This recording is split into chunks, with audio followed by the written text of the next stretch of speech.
বাংলার চাষি ভাইদের কথা না বললেই হয় না, কারণ বাংলার চাষি ভাইরা মাঠের মধ্যে রোদে বাতাসে পুড়ে মাথার ঘাম পায়ে ফেলে ফসল ফলান, আর সেই ফসল থেকেই আমরা আজ ভালো মতো দুবেলা খাবার খেতে পারি।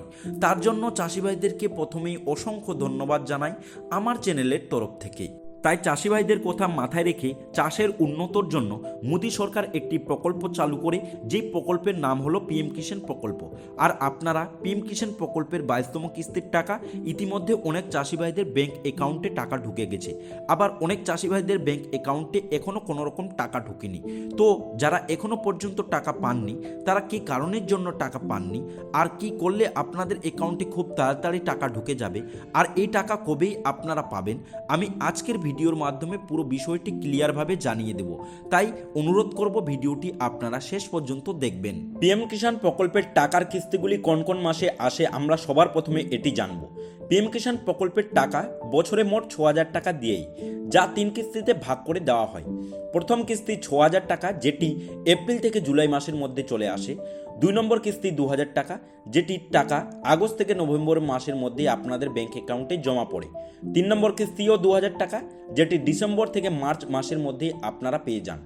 অর্থাৎ বন্ধুরা, এই মাসটি কিন্তু ফেব্রুয়ারি মাস চলছে। তো 2026 সালের পিএম কিষাণ প্রকল্পের 22তম কিস্তির টাকা এই মাসের মধ্যে আপনারা পেয়ে যাবেন। প্রতি 4 মাস অন্তর অন্তর আপনারা 2,000 টাকা করে পান, যেটি বার্ষিক মোট দাঁড়ায় 6,000 টাকা। 2026 সালের পিএম কিষাণ প্রকল্পের 22তম কিস্তির টাকা কাদের এসেছে? যাদের নাম পিএম কিষাণ বেনিফিশিয়ারি লিস্টে আছে এবং যাদের ইকিউআইসি, আধার ব্যাংক লিঙ্কিং, জমির তথ্য সব ঠিকঠাক আছে, তারা ইতিমধ্যে 2,000 টাকা পেয়ে গেছে এবং তাদের ফোনে একটি মেসেজও চলে গেছে 2,000 টাকা ক্রেডিট। বন্ধুরা, একটি কথা মাথায় রাখবেন, সবারই কিন্তু অ্যাকাউন্টে একদিনে টাকা আসে না, কেউ আগে আবার কেউ পরে টাকা পান। কি কারণের জন্য টাকা আসছে না? যাদের টাকা আসছে না তাদের কি কারণের জন্য আসছে না? 1 নম্বর, ইকেওয়াইসির যা পরিচয় যাচাই শেষ হয়নি। যারা ইকেওয়াইসি বা আধার ব্যাংক লিঙ্কিং ঠিকমতো করেননি, তাদের কিস্তির টাকা বন্ধ থাকে বা জমা হয় না। 2 নম্বর, জমির কাগজ ও মালিকানার সমস্যা আছে। 3 নম্বর, ব্যাংক বা আধার ডাটা মিসম্যাচ, যেমন ব্যাংকের আইএফসি কোড নম্বর বা অ্যাকাউন্ট নম্বর ভুল বা আধার নম্বর ভুল আছে, সেই ক্ষেত্রে কিন্তু আপনার টাকা ঢুকবে না। 4 নম্বর, একই পরিবারের একাধিক সদস্য যদি আবেদন করেন আর টাকা পান, সেটি যদি ধরা পড়ে সেক্ষেত্রে কিন্তু আর টাকা দেওয়া হবে না। নতুন জমি ক্রয় বা আধার স্ট্যাটাস বদল করেছেন, সেক্ষেত্রে টাকা পাবেন না। আর 6 নম্বরের তালিকা থেকে যদি আপনার নাম বাদ পড়ে যায়, তাহলে আপনি আর টাকা পাবেন না।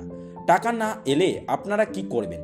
আগে অনলাইনে আপনাদের স্ট্যাটাসটি চেক করবেন যে কি অবস্থায় আছে, তারপরে ইকেওয়াইসিটি সম্পূর্ণ করবেন যদি না ইকেওয়াইসি সম্পূর্ণ থাকে। তারপরে আধার ব্যাংক লিঙ্ক চেক করবেন, জমির তথ্য ঠিক আছে কিনা সেটি একবার দেখে নেবেন। এইসব দেখে নেওয়ার পরেও যদি আপনার কোনো রকম সমস্যা না থাকে, তাহলে যদি টাকা না আসে, তাহলে আপনারা পিএম কিষাণ প্রকল্পের হেল্পলাইন নম্বরে কল করবেন। স্ক্রিনে আপনারা হেল্পলাইন নম্বর দেখতে পাচ্ছেন ও ইমেলও দেখতে পাচ্ছেন, এই ইমেলে কিন্তু আপনারা মেসেজ করতে পারবেন। পিএম কিষাণ প্রকল্পের 22তম কিস্তির টাকা যেসব জেলায় ইতিমধ্যে ঢুকে গেছে, সেই জেলাগুলি হলো মালদা, মুর্শিদাবাদ, বীরভূম, নদিয়া, হাওড়া, পূর্ব মেদিনীপুর, আর বাঁকুড়া ও দক্ষিণ দিনাজপুর ও উত্তর দিনাজপুরের কৃষক ভাইরা ইতিমধ্যে পিএম কিষাণ প্রকল্পের 22তম কিস্তির টাকা পেয়ে গেছে। এই ছিল পিএম কিষাণ প্রকল্পের আজকের আপডেট। বন্ধুরা, ভিডিওটি ভালো লাগলে একটি লাইক, চ্যানেলটিকে সাবস্ক্রাইব আর অন্যজনকে শেয়ার করতে ভুলবেন না। ধন্যবাদ।